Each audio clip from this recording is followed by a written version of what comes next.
An example of preserving the Deen would be like, do you remember when the Prophet ﷺ would send out the armies in the beginning of Islam? And he would tell them as they came across different people to tell them about Islam. And those people that were accepted Islam, he told them to go to Medina, to move, to go and live in Medina, so that they would be able to live their lives as Muslims and practice the Deen the way it's supposed to be practiced. The obligation of an individual seeking knowledge is something to preserve upon the Deen.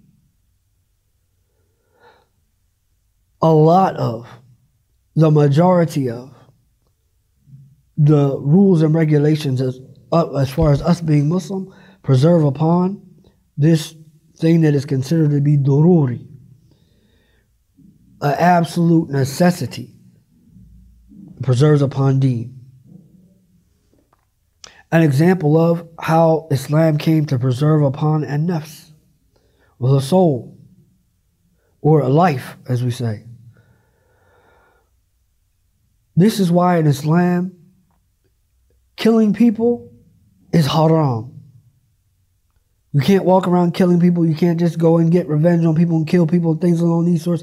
All of this stuff you see on the news, none of it has to do with Islam.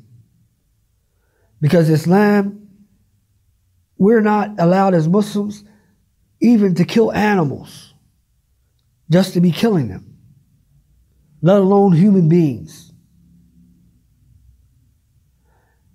And to preserve upon this, because there are certain people that are going to say, okay, well listen, I have enough taqwa, I'm not going to kill anybody.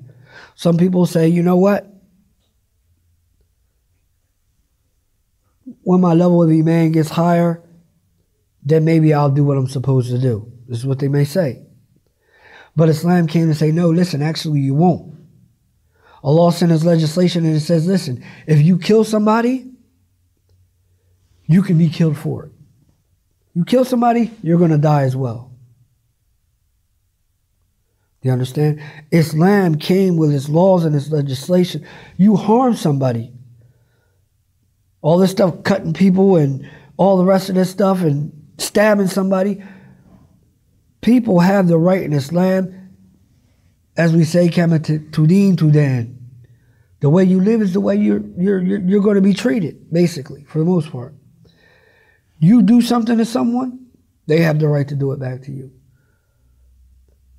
You understand? You snatch their tooth out their mouth, they got the right to snatch your teeth out your mouth. Well, not like that, with rules and regulations.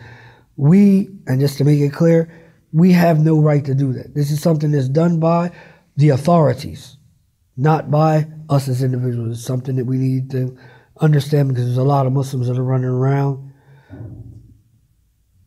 acting in ways that are actually against Islam. Saying, listen, I'm going to carry this out because it's my right. No, it may be your right, but you don't have the right to carry it out. And this is the one thing we need to understand. But we need to know that Islam came with this legislation to protect the lives of human beings, not just the Muslims. This is non-Muslims as well. Not just human beings, but animals as well. Life as we know it. Islam came to preserve upon life, not to allow us or give us reason to destroy it.